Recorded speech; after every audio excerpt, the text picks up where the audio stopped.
Mas se quando ela tem uma crise de raiva, você fica com raiva e tem uma crise de raiva, o que ela está aprendendo? Ela está aprendendo crise de raiva. Ela está aprendendo a pegar no braço, ela está aprendendo a bater.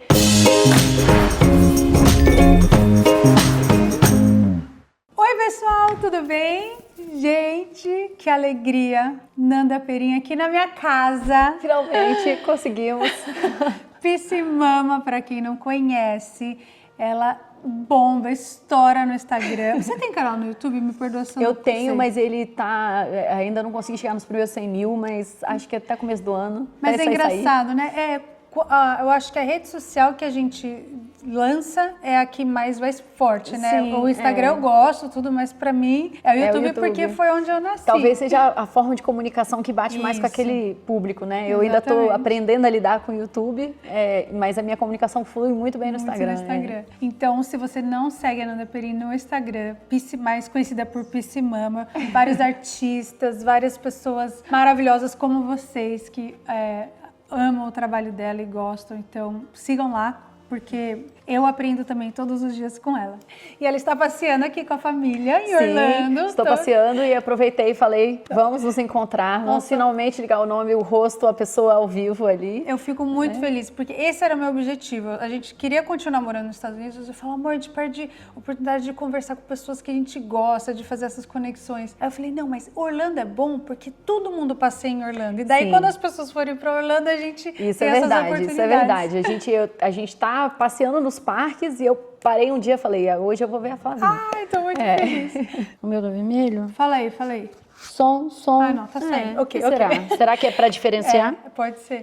Não, gente, eu tenho medo de, imagina, gravar todo esse ouro aqui pra vocês e perder o áudio. A gente já, inclusive, perdeu um pouco do ouro, porque a gente tava assim, desde que eu cheguei, já deve ter mais de uma hora que eu cheguei, a gente já conversou tanta coisa legal, toda hora a gente falava, a gente tinha que estar gravando isso, a gente tinha que estar gravando isso. Porque, querendo ou não, uma conversa entre a gente é uma conversa entre duas mães, passando por muitos desafios de mães, né, que por coincidência tem um estudo, né, para dizer, olha como é que é difícil, até com estudo.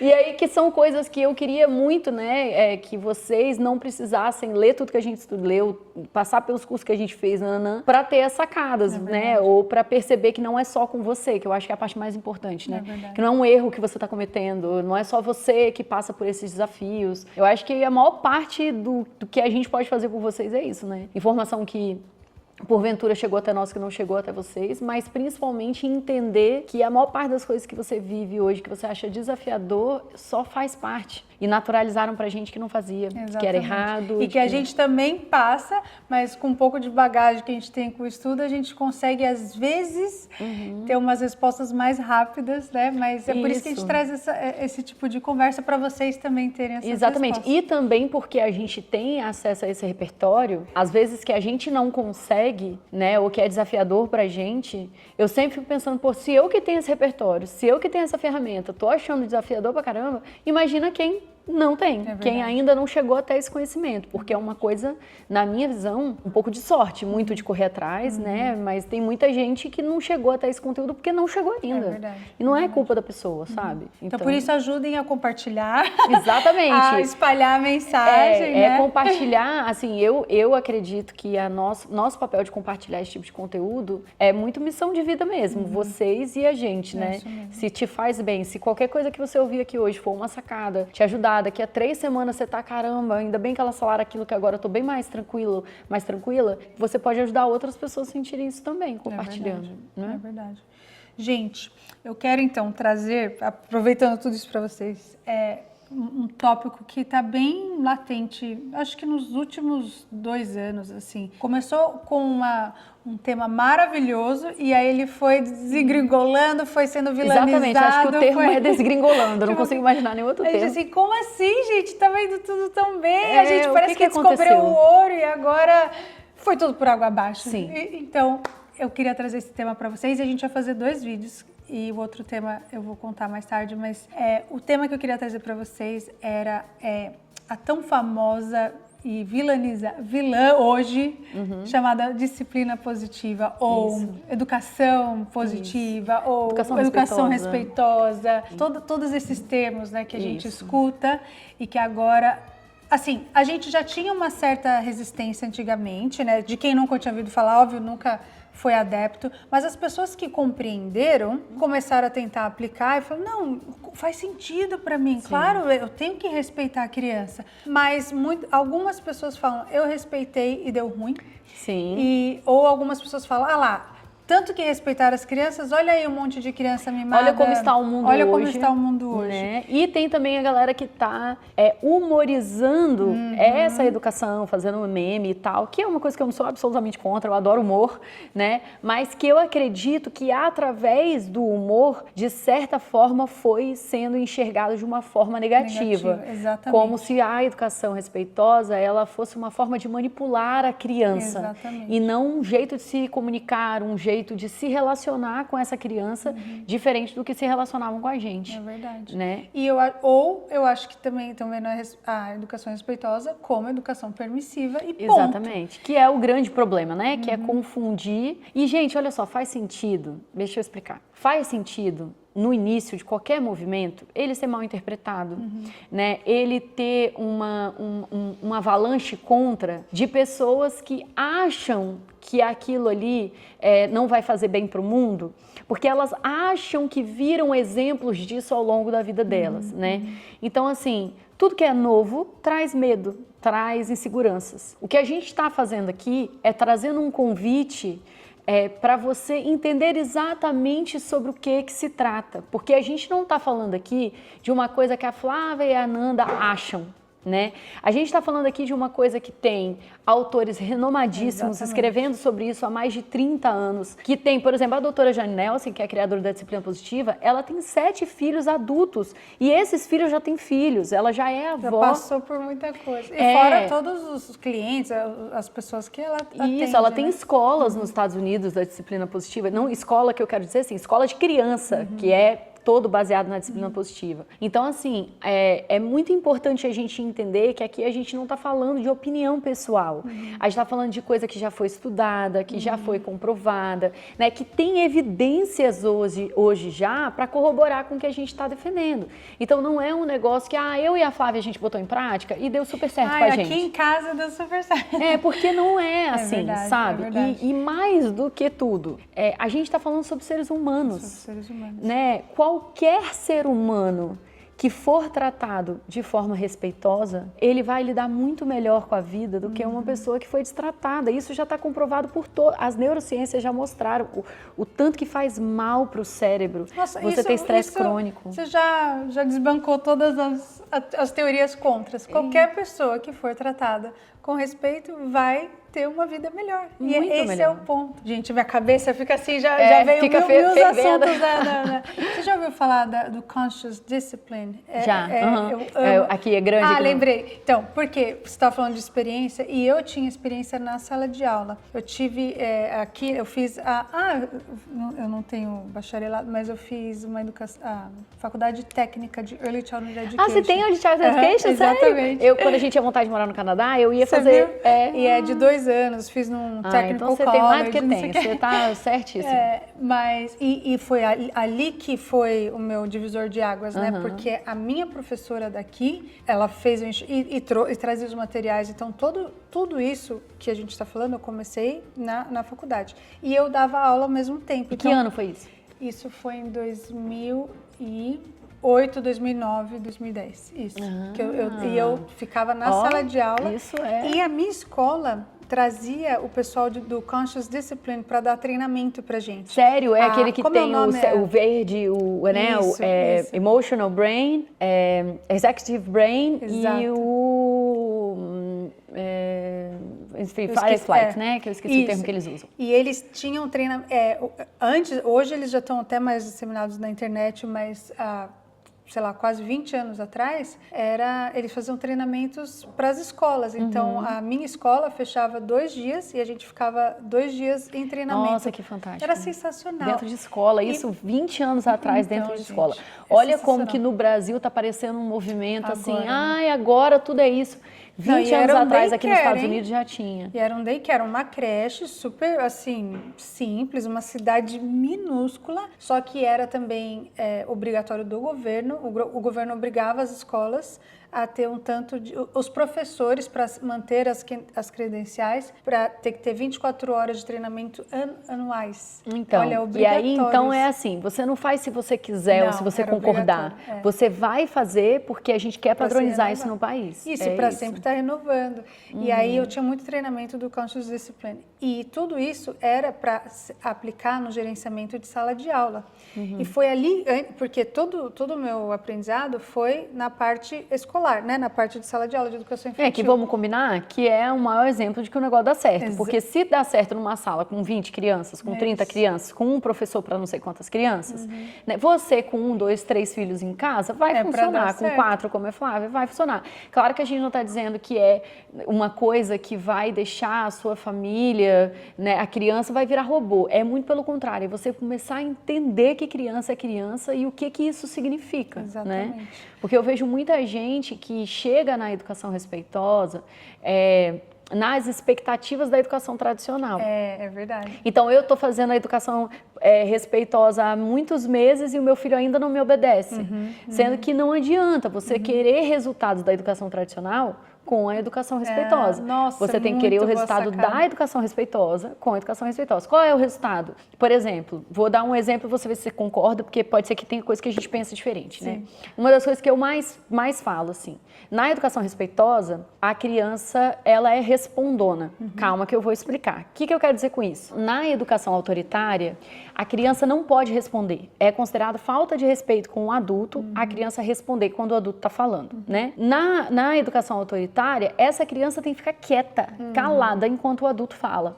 Na educação respeitosa, né? O respeito não é só com o adulto, o respeito é mútuo. Uma troca. Então a gente considera que a criança não poder responder não é um relacionamento, é um monólogo, né? Você imagina se eu gravo agora esse vídeo aqui com a Flávia, eu falo, ó, Flávia, eu vou falar, você não responde. Eu não tô gravando com a Flávia, eu tô gravando sozinha com a Flávia na minha frente, né? Então não é um relacionamento, é um monólogo com uma criança calada. Então na educação respeitosa, a criança pode responder. Só que o nosso objetivo é ensinar a essa criança a habilidade de vida de responder respeitosamente. Exatamente. Isso leva tempo. Isso leva tempo. A pessoa acha que uma criança com 2, 3, 4 anos já vai estar sabendo argumentar. Não é assim. Ela precisa de várias experiências. E mais do que isso, ela precisa de testemunhar um adulto respeitoso argumentando na vida dela para ela ter como modelo. Se ela tem, igual um dia desse, uma amiga minha me mandou uma mensagem: minha filha tá muito birrenta, ela bate, eu já fiz de tudo. Aí eu falei, mas se quando ela tem uma crise de raiva, você fica com raiva e tem uma crise de raiva, o que ela está aprendendo? Ela está aprendendo crise de raiva. Ela está aprendendo a pegar no braço, ela está aprendendo a bater. Meu filho bateu, eu bati nele. O que eu ensinei para ele? A bater mais. Exatamente. Entendeu? A bater em quem é mais fraco que ele. Eu acho sobre que isso. É uma expectativa tão injusta da gente ter com relação à criança com comportamento, tudo, que eu falo, gente, eles acabaram de nascer. Isso. Eu vejo a Rebeca, assim, ela teve uma das minhas crianças não teve os clássicos comportamentos de 2 anos. A Rebeca veio assim, do livro. Mas assim. é bom, né? É bom que a gente vai assim, eu sei que tem criança que passa, mas os meus aí, quando chega o próximo, ela chegou a gente assim. descobre que era só a quantidade que a gente tinha tido até então, né? Eu não gosto desse termo, mas só para vocês identificarem. Os terríveis 2 anos. Eu não gosto desse termo. Porque eu acho essa idade maravilhosa, mas ela tá assim, escrito um desafio. Do clássico, assim, tipo, a Bia, o choro, não, tudo é meu, de arrancar o cabelo de outra criança, de morder. Essa semana ela mordeu o bumbum da minha amiga, enfim. Estamos nessa, só para vocês terem uma ideia. Mas aí é claro que a gente tem que ensinar o comportamento adequado, mas as pessoas, a reação normalmente uma criança de 2 anos de morder ou de gritar, ela é tão agressiva, ela é tão assim, meu Deus, que absurdo, olha que criança mal educada, mas ela nem foi educada ainda direito. Não deu tempo. Então, acho que essa expectativa, né, da criança ser perfeita, e aí quando ela te dá uma reação que você não gosta e você já brigar, eu uso sempre uma fala assim, gente, ensina a não brigar. briga, ensina, não briga, ensina, não briga. Se a gente tem sempre essa coisa na cabeça, que é o ensinar, isso é disciplinar de uma forma positiva, disciplinar de uma forma respeitosa. Você ensinar uma pessoa algo que ela não sabe de uma forma respeitosa. Isso, e assim, e faz sentido o mundo ter essa expectativa que a Flávia falou, porque eu sempre gosto de falar isso, Flávia, que é assim, historicamente, né, até pouquíssimo tempo atrás, o que se entendia é que a criança, você precisava cortar o mal pela raiz. Inclusive, aqui nos Estados Unidos, existem estados que os professores ainda podem bater nas crianças. Gente, é lei, vocês acreditam? Sim, e por quê? Para vocês terem noção de como é que historicamente é recente, né? O ECA, que é o Estatuto da Criança e do Adolescente no Brasil, ele foi feito em 94. Né? Nós duas éramos pequenininhas, sim, né, mas éramos nascidas. Então, assim, como que pode o direito da criança ser mais novo que nós duas? É verdade, né? Então, assim, o que eu tô querendo dizer aqui é que você, seus pais, principalmente seus avós, seus bisavós, a crença que existia é que eu vou te deixar morrendo de medo, tipo assim, fazendo xixi na sua roupa de medo de agir mal. Então, o que o cérebro vai fazer? Ele vai desligar, reprimir para que eu haja do jeito que o adulto está esperando. Então, faz sentido que a grande maioria das pessoas tenha essa expectativa com relação à criança de 2 anos. Ele já tinha que estar com tanto, né? A Beca já tinha que estar com tanto medo de você que ela não morderia ninguém. É verdade. Essa é a expectativa das pessoas. E eles associam esse medo a respeito. Isso, né? e a educação, como se ela tivesse aprendido a se controlar. Exato. É verdade. Mas o que eu tenho para te dizer é que uma criança de 2 anos, ela ainda não desenvolveu uma coisa no cérebro chamada controle inibitório. O que é o controle inibitório? É a parte do cérebro que vai inibir um comportamento. Lembra do teste do marshmallow? As crianças que conseguiam e as crianças que não conseguiam não morder o marshmallow? É basicamente inibir. Eu tô com desejo de comer esse marshmallow e conseguir inibir. E as pessoas associam isso à educação. A criança que inibe o comportamento é a educada. Mas, na verdade, existem 2 tipos de inibição de comportamento. Existe a inibição por habilidade desenvolvida e existe a inibição por um medo apavorante. Então, por exemplo... Porque a gente está aqui para sobreviver, né? Exatamente. Então, se eu tô perdida na floresta, tem uma onça, né, e eu preciso parar de fazer barulho, eu vou travar no pânico. Às vezes eu vou fazer xixi na minha roupa, às vezes eu vou, né, desmaiar, mas eu vou travar. Não é porque eu tô tendo controle sobre o meu xixi ou sobre a minha respiração. É porque o meu corpo está travado no pânico. E aí você pode imaginar assim, ai, que exagero comparar a gente com uma onça. Mas agora pensa comigo. Pensa no tamanho do corpinho de uma criança de 4, 5 anos. Tenta imaginar, lembrar aí quando você tinha 4, 5 anos. Você lembra que quando você chega em lugares hoje, que você ia quando você era pequena, tudo parece que era tão maior. Nossa, toda hora. Você olha, você fala assim, uai, isso aqui é tão pequeno. Eu lembrava disso aqui enorme. Por quê? Porque quando você é pequenininho, o sofá é enorme. É verdade. A mesa da sala é enorme. É verdade. Né? A parede é um negócio que não acaba. O adulto é enorme. É verdade. Entende? E então é peso lógico que você tem pânico. também não tem, assim, o adulto, não é? A criança sente que é aquela pessoa que ela... É a pessoa que vai proteger ela, a pessoa que vai cuidar da melhor forma. E é a pessoa que ela quer que ame ela também. Ame. Que é um peso ainda maior, né? Nossa, é tão profundo, né? São tantas nuances, até essa de aceitação, né? De a criança querer ser aceita, querer ser querida. Então eu vou fazer o que você quiser para você me amar. E eu acho que aí também tem uma dor muito grande dos adultos. Porque é assim, se eu tive que me matar para os adultos me amarem, por que essa criança não está se matando para eu amar ela? Né? E nossa, isso dá dói. Até vontade de chorar. Isso dói naquele lugar assim, né? Eu apanhei tanto e eu sofri tanto para me sentir amada. Essas crianças hoje têm uma vida muito fácil. E é o que a gente quer que passe a ser o raciocínio do o que eu passei, eu espero que nenhuma criança precise passar mais. Né? Eu desejo que as crianças de hoje se sintam amadas por quem elas são e não pelo que elas fizeram ou deixaram de fazer, sabe? Que as crianças hoje não morram de medo de perder o amor dos adultos simplesmente porque elas choraram, porque elas ficaram com raiva, né? Porque elas acabaram não se controlando e mordendo o bumbum de alguém.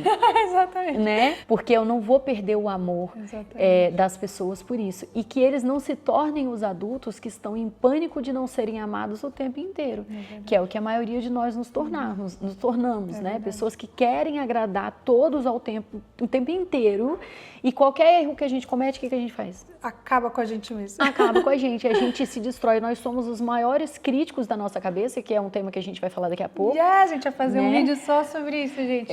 Mas é autocompaixão, né? Autocompaixão. Porque o que acontece? Nós aprendemos que os nossos erros, eles são dor, eles são ser deixado isolado num canto sem a presença de nenhum cuidador. Eles são o tratamento do silêncio, né? Meus pais ficaram sem falar comigo 2 dias, né? Então errar se tornou um problema tão grande que você desaprendeu a aprender com os seus erros, porque você está em pânico para sobreviver apesar dos erros. É isso. Nossa, segura que esse vai ser... Eu vou chorar demais, que eu falei para ela, eu tenho uma dificuldade com autocompaixão. E nesse quesito, por que você acha que a disciplina ou a educação respeitosa é tão difícil? Por que é tão difícil?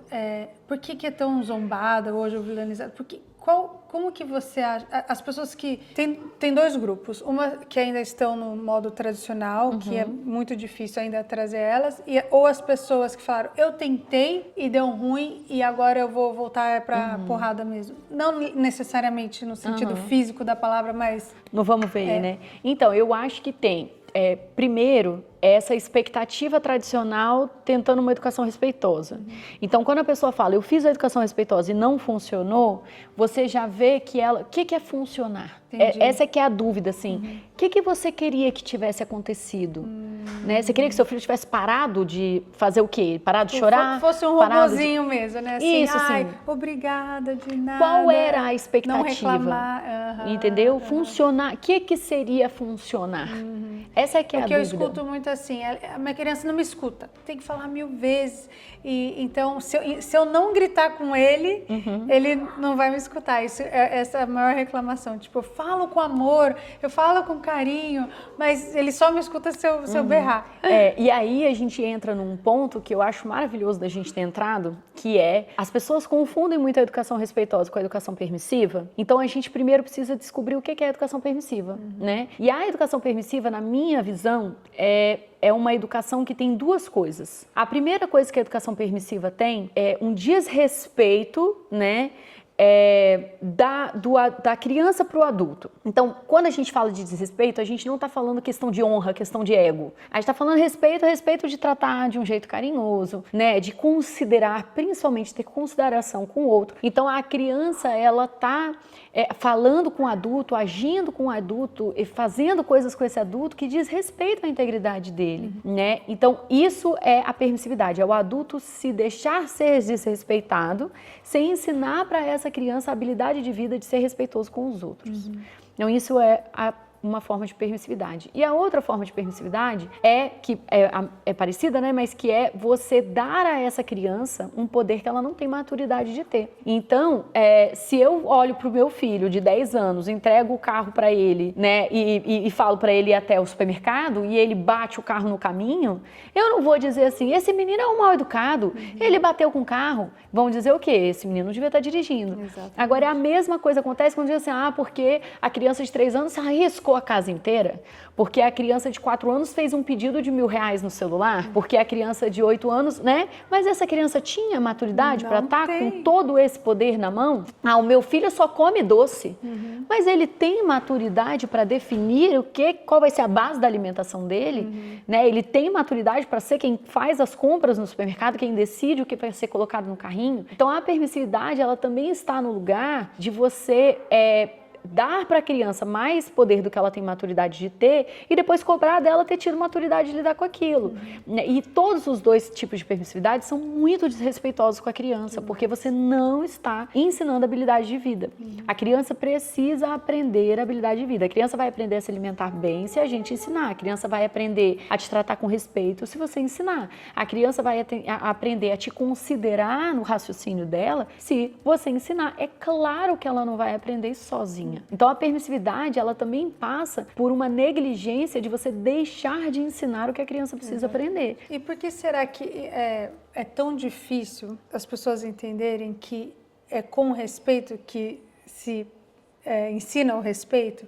Por que a gente foi criado, então, de uma forma violenta e que a gente não consegue entender que para ensinar a criança a ser uma boa pessoa, a gente tem que ser uma boa pessoa para ela. Para ensinar uma criança a não bater em outra pessoa, a gente não pode bater nela, né?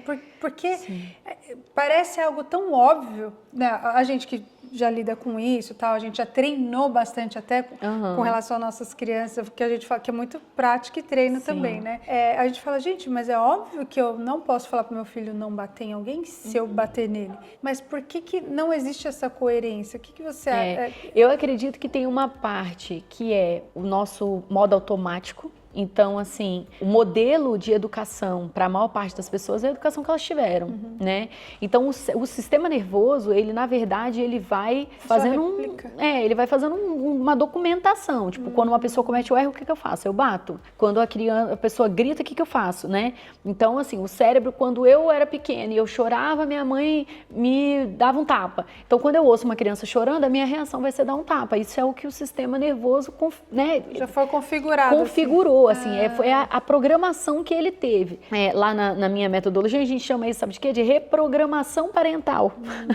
Porque é uma reprogramação, assim, você querendo ou não... Tem que reaprender algo do zero, eu tenho que criar novos caminhos neurais, porque se eu for usar os caminhos neurais que eu trago da minha infância, são esses, entendeu? Então, vai ser difícil, e é por isso que eu, pelo menos, eu tento muito acolher o quão difícil é para algumas pessoas, por exemplo, parar de bater.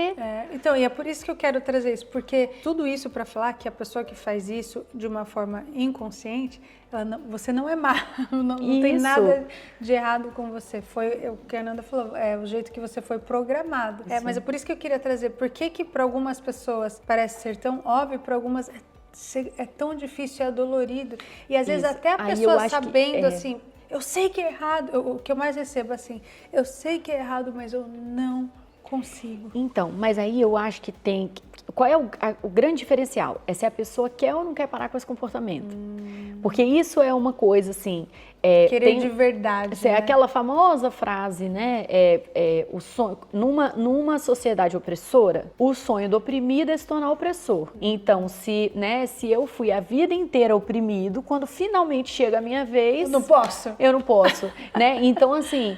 agora eu tenho que respeitar? Agora que era a minha vez de botar a criança no lugar dela, eu tenho que respeitar? Então, existe uma birra da criança interna, né? De dizer, não, agora é a minha vez de brigar, de botar de castigo, de bater, porque eu não apanhei a vida inteira para agora ter que ficar respeitando ninguém. Então, existe essa dor interna de eu apanhei, eu sobrevivi, agora você que sobreviva as palmadas que eu vou te dar. Que é um senso de injustiça, praticamente. É tipo assim, se eu passei por isso, você tem que passar também, né? E isso fica mais óbvio quando a gente vê irmãos com diferença de idade grande. Então, a filha adolescente de 14 anos vendo os irmãos de 5, 6 não apanhando.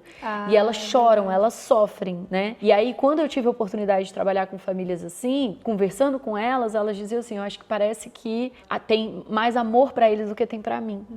Então, de verdade, a dor não é tanto eu quero que você sofra como eu sofri, mas eu queria tanto me sentir amado como você está se sentindo, sabe? Assim, para mim é tão dolorido ver você se sentir tão amado que eu preciso, de alguma forma, ser contra você se sentir tão amado, porque me dói muito ver isso.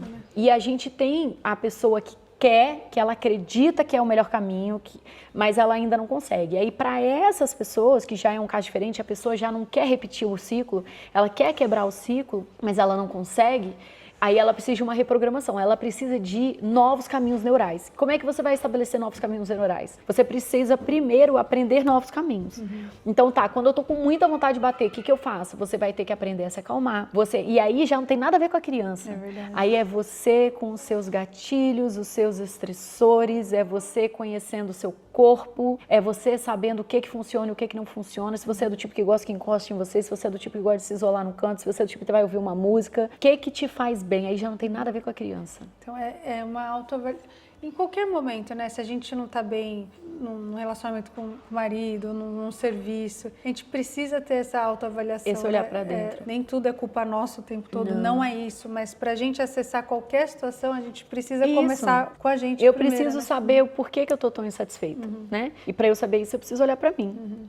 Então, assim, se eu começo a conseguir me acalmar, As pessoas vão ouvir isso e vão falar assim, ah, tá, então você está falando que a Ananda e a Flávia são as perfeitas, que se acalmam todas as vezes. Não, porque nós também estamos nesse processo. Exatamente. Né? E aí eu acho que essa que é a diferença, que é uma parte importante da autocompaixão que a gente vai falar daqui a pouco, que é assim, a partir do momento que eu paro de me cobrar a perfeição, que eu paro de achar que se eu não estiver me acalmando 100% das vezes, eu não devia estar falando isso nesse podcast, nessa gravação, né?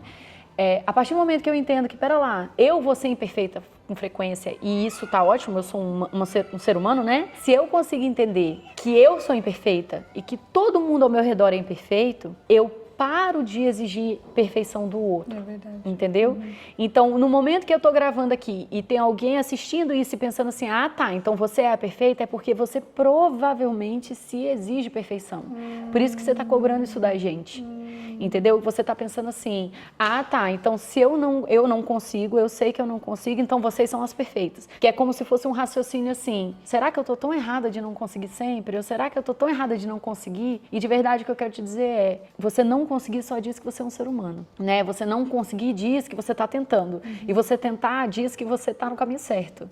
Então é muito mais sobre a gente não desistir e a gente não desistir porque a gente parou de se cobrar tanto, do que a gente se cobrar cada vez mais. É verdade. Entendeu? Senão, você vai pelo caminho da educação respeitosa e você deixa de ser respeitoso com você. É verdade. Entendeu? E eu acho que parte desse respeito, né, dessa educação, é limites para todos os lados, né? Limites para as crianças, limites para nós mesmos. E óbvio, é um assunto bem extenso, mas eu acho que para a gente finalizar, esse assunto não acaba, né, gente? Só porque poderíamos ficar bastante tempo aqui.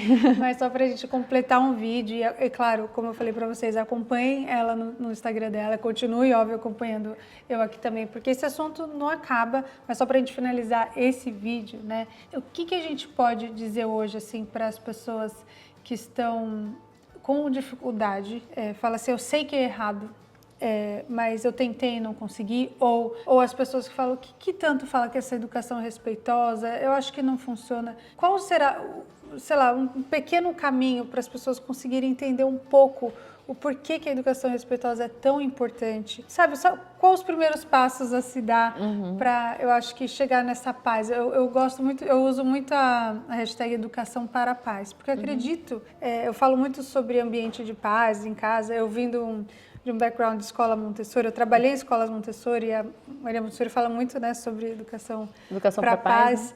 Né? E é isso que eu busco, assim, também em casa, assim, um ambiente pacífico, que não quer dizer que é livre de discordâncias, de conflitos, de problemas, não. Mas que mesmo dentro desse caos organizado, é um caos organizado, assim, que existe o caos, mas existe a nossa paz, que é a paz de ter um respeito pelo outro, ter um carinho pelo outro.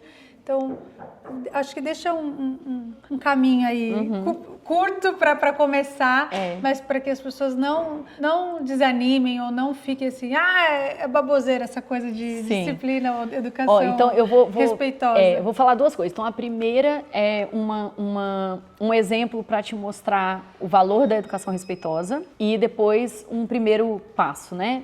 Então, o valor da educação respeitosa, você imaginar no universo do adulto, você trabalha, vamos supor que você trabalhe e lá no seu trabalho você está precisando de entregar um relatório e já está dando seu horário, você tem que buscar a criança na escola e tal, e você vai e faz um relatório que não foi o melhor relatório da sua vida. E aí, no dia seguinte, você chega no trabalho e o seu chefe, o seu, enfim, supervisor, achou aquele relatório péssimo, né? Então, a gente tem um primeiro exemplo do chefe que vai olhar e falar assim, que porcaria de relatório é esse? Pelo amor, olha, sinceramente, se você continuar fazendo relatórios assim, você vai ser demitido. E bate o relatório na mesa, porque a nossa empresa, nós não admitimos trabalho medíocre e você não está fazendo jus ao trabalho que você tem aqui e tal. Então, tenta imaginar como que essa pessoa sair sentindo pequena, sair sentindo desrespeitada, sair sentindo que aquela empresa não conhece o valor dela, não valorizou todos os relatórios certos que ela fez, né? Não, enfim, que ela é uma péssima profissional ou que aquela empresa é péssima de trabalhar. Imagina o nível de insatisfação, de infelicidade que essa troca traria para a vida desse profissional. E a parte mais importante, né?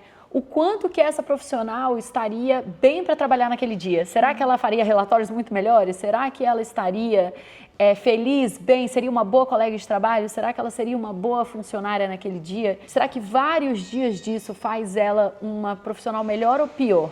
Então essa é a primeira pergunta.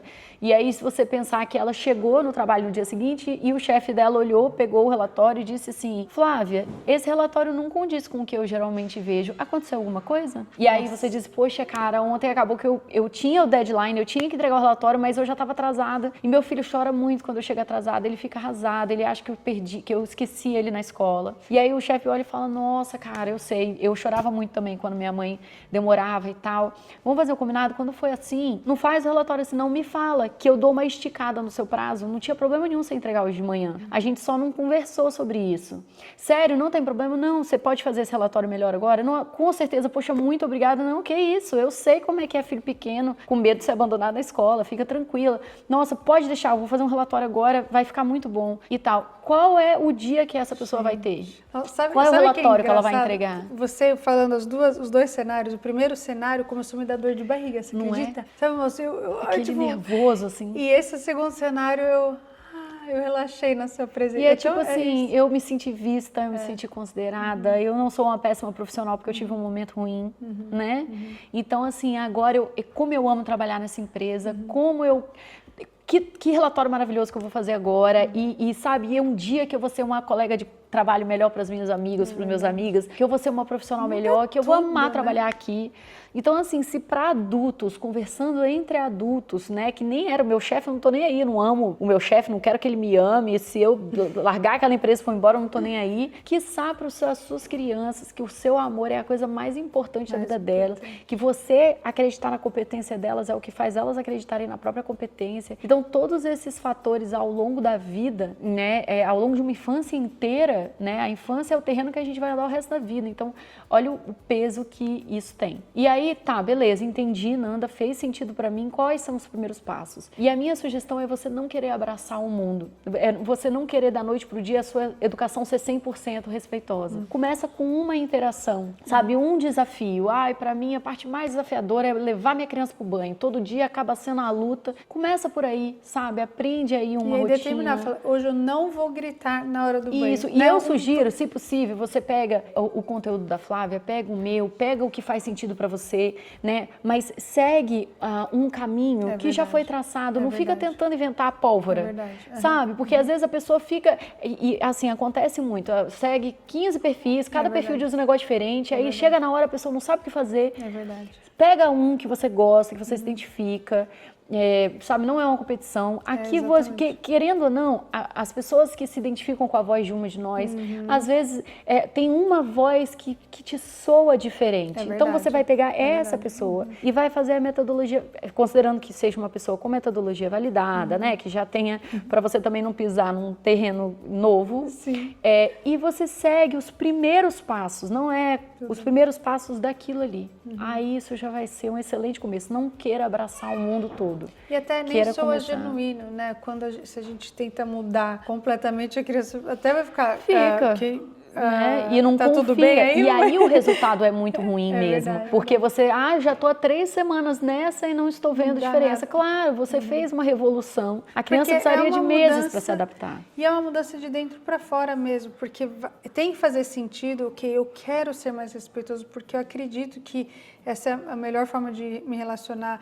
Existem as frases clichês que eu adoro, né? Mas uma delas é: a qualidade da nossa vida está atrelada à qualidade dos nossos relacionamentos. Então, que tipo de qualidade de vida que a gente quer dar para os nossos filhos, para a nossa família e para nós mesmos? Porque quando a gente tem uma conversa respeitosa, quando a gente consegue algo assim, no amor, no carinho, a gente não se sente vitoriosa. A gente sai e fala: cara, eu não acredito que eu consegui, né, lidar com aquela situação. Até a nossa relação com a gente melhora, né? Com a gente mesmo, porque a gente se sente mal quando grita, quando, enfim, estoura, não usa consciência, né? Só vomita, assim. Então, é bom para todo mundo, né? Sim. E é um trabalho de dentro para fora. Então, gente, educação, com respeito, funciona. Se existe limite, se existe, né, a clareza, a comunicação mesmo, né, de uma forma não violenta, funciona. Então, quando você vê um post, um meme, tudo bem, a gente dá risada também. Tem vários que eu dou risada. Eu também, assim, eu choro de rir. Eu não sou nem um pouco contra o humor. A gente só tem que tomar cuidado quando começar a convencer a gente de alguma coisa. Exatamente. Né? Às vezes eu vejo uns posts de mãe raiz, mãe dos anos 90, eu dou risada, porque, graças a Deus, eu não passei nenhum trauma, então... Esses posts que mostra meio assim, levantar o chinelo, a gente sabia que era assim mesmo. Mas eu acho que é algo legal pra gente ir, porque ninguém sabia sobre o assunto, né? Mas que a gente pode, sim, fazer melhor do que isso, né? Com certeza. Sim, não precisar levantar um chinelo. Sim, até porque, assim, né, os nossos filhos não estão assistindo a televisão que a gente assistia, eles não estão mexendo no telefone que a gente mexia. Não faz sentido eles serem educados com a educação que a gente era, né? Mudou tanta coisa, né? Espero que tenha agregado de alguma forma. Com certeza. Lembrem sempre de dar um joia. O próximo vídeo que a gente vai falar é sobre... Que, na verdade, a Nanda que vai falar, porque ela trouxe esse tema. Eu estou assim, eu estou sedenta por esse tema. A gente estava indo comer e a gente falou, não, a gente tem que gravar sobre isso. E ela é uma coisa que você está estudando mais a fundo agora, né? E é sobre autocompaixão. Principalmente nós mulheres, né? Que a gente tem uma coisa com a culpa. Sim, a gente é educada para ser muito mais preocupada com o que o outro pensa da gente. É verdade. Então, assim, nós não estamos dizendo que os homens não precisam de autocompaixão, eu tenho certeza que eles precisam. Mas nós, mulheres, nós sofremos de uma pressão social muito maior, porque a gente tem que estar magra, a gente tem que estar bonita, a gente tem que ter uma carreira, mas tem que ser uma mãe presente, mas não pode ser presente o suficiente para não ter carreira, tem que ser uma amante sexual desejosa, a gente tem que ser tanta coisa ao mesmo tempo, que a pressão realmente sobre nós é muito maior. Então vamos falar sobre autocompaixão no próximo vídeo. Eu vejo vocês, então, amanhã. Acho que já vai ser um atrás do outro. E lembre de seguir a Nanda e me seguir também se você não é inscrito aqui no canal. Um beijo enorme, fiquem com Deus e até mais. Tchau!